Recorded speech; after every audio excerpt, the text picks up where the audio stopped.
जेमत हरि दर्शन करे धन्य पुरुष के भाग, तिनके गृह कारज भयो संत पधारो आप।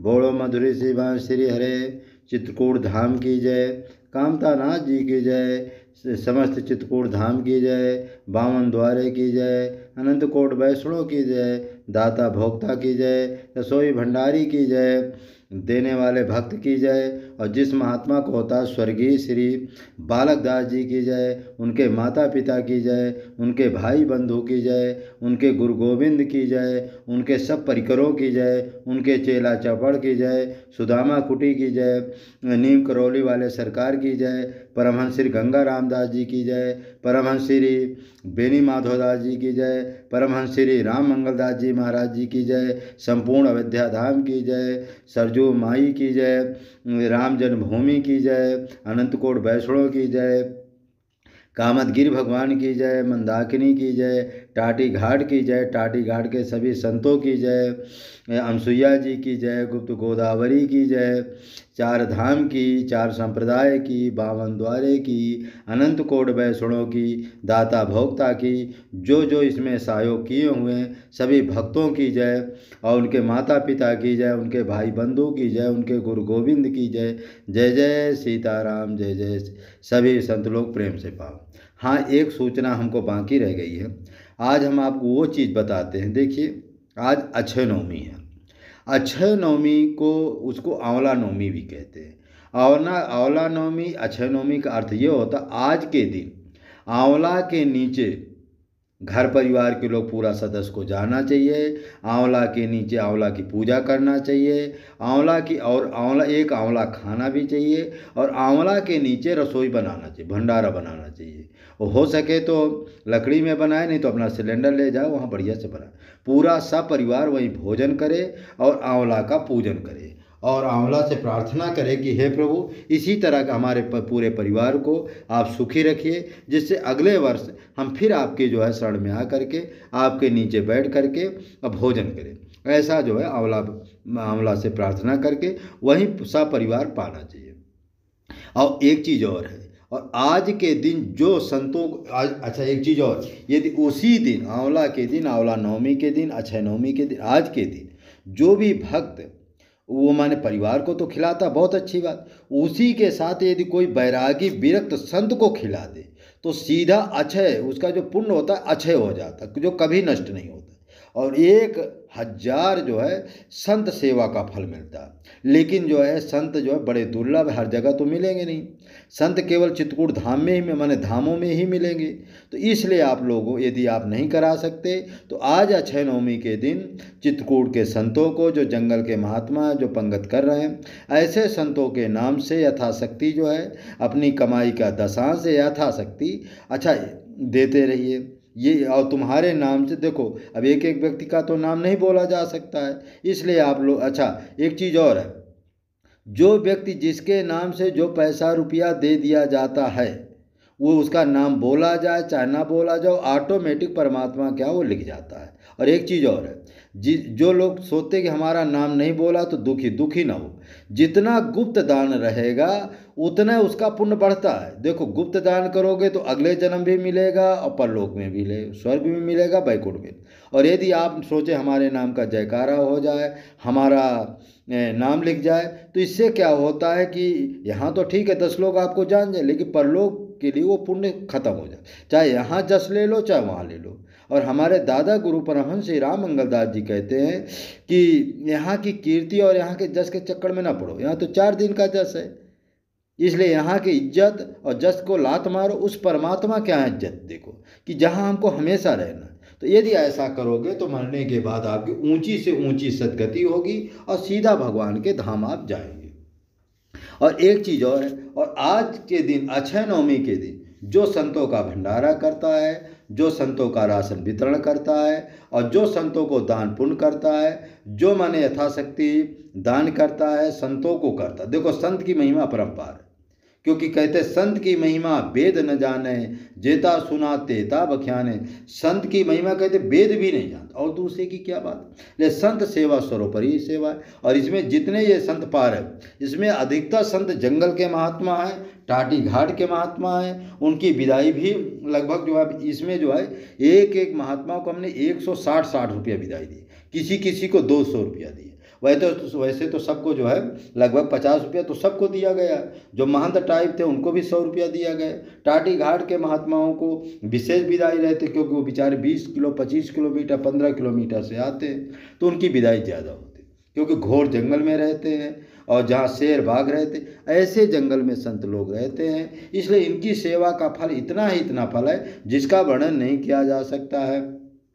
अच्छा जरा सोचो, यदि इतनी बड़ी दुनिया को छोड़ करके भगवान राम जी चित्रकूट धाम में आए, इसका मतलब है कि चित्रकूट और स्वयं अत्रि अनसुईया जी के पास आए, तो इसका मतलब है कि पूरी दुनिया में चित्रकूट धाम से बढ़कर कोई धाम नहीं, टाटी घाट जैसा कोई स्थान नहीं, और टाटी घाट या चित्रकूट जैसा कोई महात्मा दुनिया में है ही नहीं, क्योंकि भगवान पूरी धरती को छोड़कर तपस्या के लिए कहाँ है? चित्रकूट था।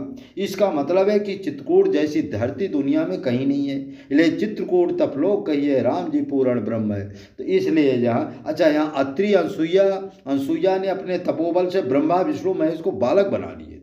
अब समझ लो वो भूमि है।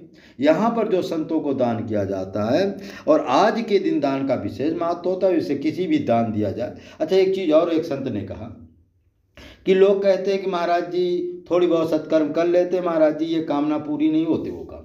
देखिए सत्कर्म का अर्थ होता है, भजन का अर्थ होता है, दान पुण्य का अर्थ होता है, संत सेवा का अर्थ होता है नित्य निरंतर। कहते कछु काल करी हो सत्संग, माने लगातार, कछु काल माने लगातार जब सत्संग करोगे, दान पुण्य करोगे, तभी भगवान के प्रति प्रेम बढ़ेगा। और तुम सोचो तो हम जाकर के भंडारा कर दिया या एक बार दान पुण्य कर दिया, तुम सोचो कि भगवान की कृपा मिल जाए, हमारी कामना पूरी हो जाए, तो ऐसा कछु नहीं है। क्योंकि एक बार दान करने का मतलब है कि तुम्हारे पास हजारों जन्म के पाप हैं, वो क्या एक बार भंडारा करने से नष्ट हो जाएगा?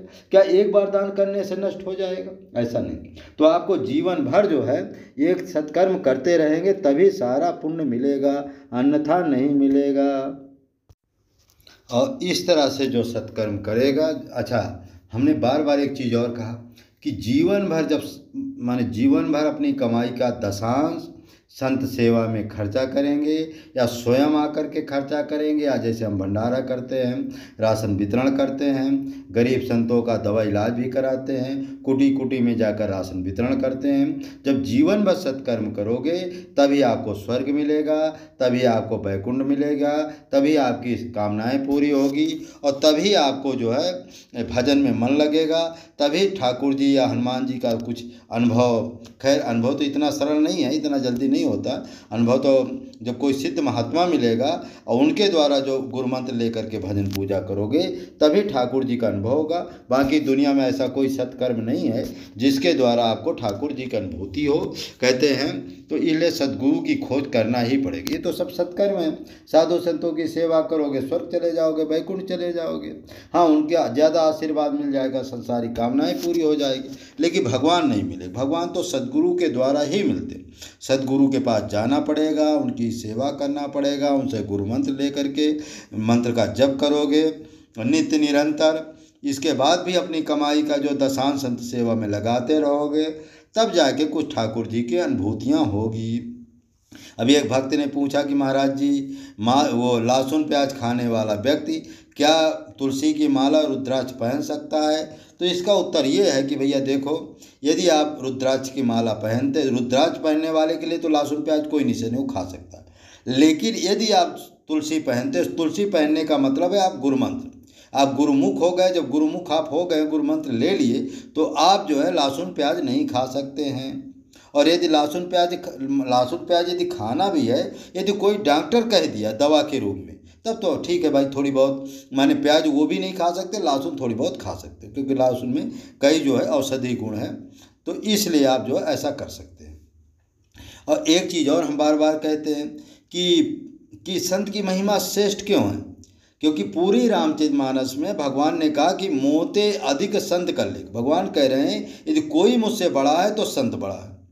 संत विशुद्ध मिले परते ही राम कृपा कर चितवई जई। कहते संत की कृपा, संत विशुद्ध जो ये संत देख रहे हो, इनकी कृपा, इनका दर्शन, इनकी सेवा तुमको तभी मिलेगी जब राम जी की विशेष कृपा हो। तो यदि राम जी की विशेष कृपा पाना होगा तो तभी ऐसे संतों की सेवा, जंगल के महात्माओं की सेवा कर पाएंगे, अन्यथा नहीं कर पाएंगे। क्योंकि ये राम जी की कृपा के बिना, अच्छा थोड़ी बहुत कृपा हो गई तो जंगल के महात्माओं की संत सेवा में आप हर महीना कुछ ना कुछ सहयोग करते रहेंगे, जीवन भर करते रहेंगे। और विशेष कृपा होगी तो स्वयं चित्रकूट में आकर के इन संतों को पत्तल फेरेंगे, पानी फेरेंगे, इनका जूठा पत्तल उठाएंगे और इनका चढ़ोदक पिएंगे और इनको दंडवती प्रणाम करेंगे अपने हाथों से दक्षिणा। ये विशेष पुण्य आत्मा के। यदि साधारण पुण्य होगा तो चलो भाई अपनी कमाई का दशांश आप भेज रहे हैं तो भेज रहे हैं। तो इस तरह से आपको जो है अनंत से, अच्छा आज जो अक्षय नवमी का पुण्य इसलिए है कि इस दिन जो दान करता है उसका पुण्य अक्षय हो जाता है, फिर स्वर्ग में इसका पुण्य होता है। लेकिन जीवन में इसका दोबारा बखान ना करो कि हमने इतना पैसा दान किया, उतना पैसा। और यही नहीं, आपको जीवन भर जब करते रहोगे तभी इसका पुण्य होता। नहीं तो आज ने आपने दान किया और कल इसी का गुणगान किया, कुछ बुरे कर्म करने लगे, कुछ जो है गलत काम, तो कोई भी सत्कर्म तभी फलीभूत होता है। देखो हमारा अध्यात्म मार्ग है क्या? हमारे अध्यात्म मार्ग का अर्थ है कि जीवन भर करना, मरते दम करना। मरते दम आपको राम नाम का जप करना पड़ेगा, मरते दम आपको संत सेवा करना पड़ेगा, मरते दम अपनी कमाई का दशांश दान करना पड़ेगा, मरते दम तक मन वचन कर्म से संतों की सेवा करना पड़ेगा, मरते दम तक जो है माने सत्कर्म करते रहोगे तभी भगवान, तभी स्वर्ग मिलेगा, तभी आपको वैकुंठ मिलेगा, तभी अच्छा माने सद्गुरु की भी प्राप्ति हो सकती है। ये इन्हीं सब सत्कर्मों से जो है सद्गुरु की प्राप्ति होती है। जब सद्गुरु मिल जाते तब भगवान की कृपा मिलती, तो ये सब सत्कर्म है। अच्छा एक चीज़ और हम कभी कभी कहते हैं, देखो हमारे ये नीम करौली वाले सरकार का भी, नीम करौली वाले सरकार जी, और नीम करौली वाले सरकार को लोग कहते हैं हनुमान जी के अवतार हैं, ठीक। तो नीम करौली वाले सरकार जी हनुमान जी के अवतार है, वो भी पुण्यात्मा है। हमारे जो दादा गुरु जी थे परमहंस श्री राममंगल दास जी, उनके सामने 3500 सिद्ध संत देवी देवता साक्षात प्रत्यक्ष प्रकट होकर के उनको बाणियाँ लिखाए हैं, जिनमें राम जी, किरण जी, विष्णु जी, शंकर जी, हनुमान, दुर्गा, काली, भैरव, जितने देवी देवताओं का पुराणों ग्रंथों में नाम सुने होंगे, सभी देवी देवता प्रत्यक्ष प्रकट होकर उनको बाणी लिखाए हैं। और इसीलिए उन्हीं का एक जो बहुत बड़ा मंदिर बनाने का हमारा विचार है, हनुमान जी का मंदिर बनाने का विचार है। और जो इस हनुमान जी के मंदिर में या स्मारक में मंदिर बनवाने में सहयोग करेगा, उसके ऊपर बड़े महाराज जी परमहंस श्री राममंगल दास जी की एक हनुमान जी का भी मंदिर बनाना है और मूर्ति आने वाली है। इस वीडियो को अधिक से अधिक लाइक करें और सहयोग करें, भक्तों सहयोग करें, जिसे अनंत गुना